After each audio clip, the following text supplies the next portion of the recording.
Bonjour, bienvenue sur une nouvelle vidéo sur ma chaîne YouTube. Aujourd'hui, on va parler d'un nouveau concept, les Jeux Olympiques. Bien sûr, je vous expliquerai dans une autre vidéo le projet Ian Potter. Bon, sans j'embûche. Aujourd'hui, dans les Jeux Olympiques, on va parler de sa création, pas des premiers, mais de la création des nouveaux Jeux Olympiques. Bon, on va expliquer ça maintenant. Le début des Jeux Olympiques commence en 1896. C'est là où il y a eu le premier JO. Je reviens. Bon, les premiers Jeux Olympiques sont passés en 1896. En réalité, un homme nommé Pierre de Coubertin, qui est un Français né, je me souviens plus en quelle année, mais a créé en 1896 les premiers JO de la nouvelle ère moderne. Il y aura de nouvelles compétitions, mais au début de 1896, il n'y a que 9 sports. 9 sports, vous voyez, 9 sports. Le problème, c'est que dans ces 9 sports, il n'y avait que 15 nations et 15 pays. Et dans ces 15 pays, il y avait forcément très peu d'Africains.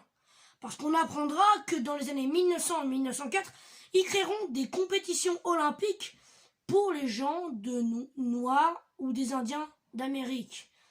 Cette période-là était très raciste et on sortait directement du 19e siècle. Je veux dire, les premiers Jeux olympiques se sont faits au 19e siècle, en 1896. On va expliquer le contexte. Pierre de Coubertin, en devenant majeur, trouve qu'en France, on enseigne très peu le sport. Donc imaginez des compétitions sportives, comme maintenant, il y a l'EPS, donc l'éducation physique et sportive. À cette époque-là, il n'y en avait absolument pas. Donc, Pierre de Coubertin, en 1894, réfléchit, des années 90, des 1800, il réfléchit beaucoup comment la France pourrait adapter de devenir sportif. Je vous rassure, les Jeux Olympiques ne sont pas créés avant, mais dans les années, pendant la République française, ou plutôt pendant la Révolution, de 1796 à 1798, les Français faisaient des Olympiades à Paris. Ça s'est terminé après 2 éditions et on a attendu pendant quasiment plus de 100 ans à avoir de nouvelles choses. Comme je vous le dis, 100 ans plus tard se passent les premiers Jeux Olympiques de la nouvelle ère moderne. Pierre de Coubertin, avec la CIO, créée en 1894, organise pour savoir quelle est la ville hôte ou le pays à organiser les JO et la ville principale pour représenter la puissance grecque de l'époque. Désolé, je viens de me tromper, je crois. Mais vous voyez, de l'ère moderne, donc normalement, les Jeux Olympiques de l'Antiquité se passaient à Olympie, dans une ville, désolé d'avoir bégayé, dans une ville où les Jeux Olympiques se passaient contrairement pour le dieu Zeus. Bien sûr, maintenant, personne ne croit quasiment à ces dieux-là, mais ils croient plus en christianisme. Bien sûr, on est à la fin du 19e siècle, c'est pareil dans tous les pays. Bon, du coup, en 1894, ils créent la CIO, le Conseil international olympique, pour avoir, bien sûr,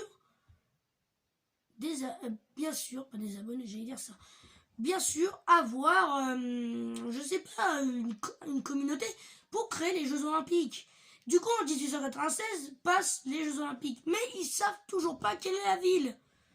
Et ils choisissent, bien sûr, la ville d'Athènes, où ils construisent un stade, où si on visite maintenant le stade pour le 100 mètres, j'en suis sûr que Usain Bolt ou des personnes qui sont dans notre ère plus à notre époque, parce qu'on est encore, donc là, cette année, en 2021, l'année dernière, à cause du Covid-19, les Jeux Olympiques 2020 à Tokyo, vu qu'il y avait aussi d'autres Jeux Olympiques à Tokyo en 1964, et en fait, le problème de ces Jeux Olympiques, ils n'ont pas pu se passer. Donc, ils ont dû forcément repousser d'un an à cause du Covid-19. Donc, cette année, les Jeux Olympiques 2021 se passeront à Tokyo, au Japon. En 2024 à Paris, en France, et en 2028 à Los Angeles. Et c'est encore l'époque moderne, et toujours l'ère moderne des Jeux Olympiques. Prochaine fois que ça s'arrêtera, ce serait bizarre. Donc, comme je continue à dire, aujourd'hui, on va s'intéresser aux premiers Jeux Olympiques. Il y aura des épisodes pour tous. Bien sûr, ça va être très long cette série. La prochaine vidéo sur les Jeux Olympiques 1900 sera une prochaine vidéo, bien sûr. Mais aujourd'hui, on va parler. Donc, en 1896, il y a 9 sports. 9. Qu'a conçu Pierre de Coubertin. Il y a on tire à la corde. Il y a le 100 mètres.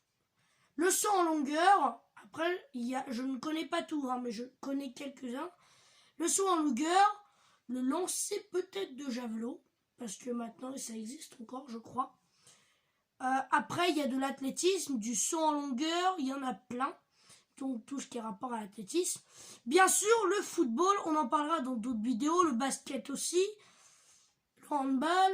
Toutes les disciplines passeront comme vous pensez. La natation n'est pas arrivée direct, ou le foot non plus. Ou clairement, le basket non plus. Même le basket est arrivé très tard à mon avis.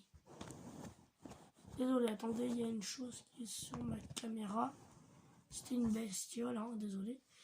Et comme je vous dis, dans cette vidéo, on va pas retracer. Mais les Grecs, tout ça, représentèrent leur pays en 1896.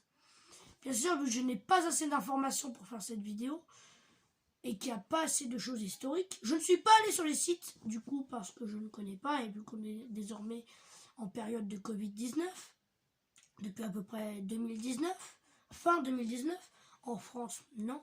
Mais du coup, j'ai pas pu voir le stade qui est encore, bien sûr, en bon état. Bien sûr, c'est pas le même stade, maintenant on peut plus aller y concourir comme à l'époque comme à l'époque de 1896.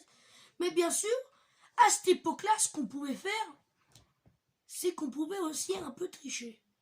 Bah oui. Parce qu'à cette époque-là, il y avait des choses qu'on maintenant n'a plus le droit de prendre et qu'on n'a plus le droit de faire. On appelle ça du dopage, je pense que vous le savez. Mais le dopage se faisait beaucoup dans les premiers Jeux Olympiques.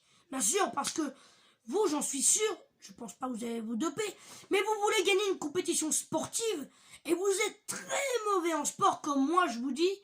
Si un jour je gagne les Jeux Olympiques, désolé, c'est du dopage. Je suis obligé, je dis la vérité. En tout cas, je ne pourrai jamais gagner un Jeux Olympique sans dopage. Je vous le rassure. Après, d'autres à cette époque-là ne gagnaient pas avec du dopage. Mais beaucoup, à l'époque de 1896, 1900, 1904, je ne vais pas en dire beaucoup parce qu'il y en a beaucoup, je connais tous, je ne vais pas les réciter. Mais il y en a beaucoup trop de dopage à cette époque. C'est dans les années 70, 80 qu'on va commencer à quand même limiter. Les gars, ça suffit. La tricherie, ça suffit. Parce qu'à un moment, c'est du sport.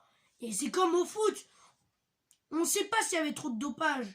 Et je veux dire, en réalité, la compétition de football aux Jeux Olympiques, c'était pas ouf. Et personne vraiment allait y voir. Je veux dire, le foot n'était pas connu à cette époque-là, je veux dire. Et il n'y avait qu'une compétition sportive. Les Jeux Olympiques se terminent, je crois, en 15 jours ou 10 jours. Vous verrez sur Wikipédia ou sur des documentaires. Ils ne durent vraiment pas longtemps. Après, c'était à l'époque. On va pas faire une compétition sportive qui va durer plus de 2-3 mois. Mais le truc, c'est que les Grecs ont représenté les Jeux Olympiques pour la première édition et pour la première Olympiade, comme ça s'est passé pendant la Grèce antique. Et franchement, ça m'a plu de faire cette vidéo. La prochaine vidéo sera de l'histoire. Et ciao, c'était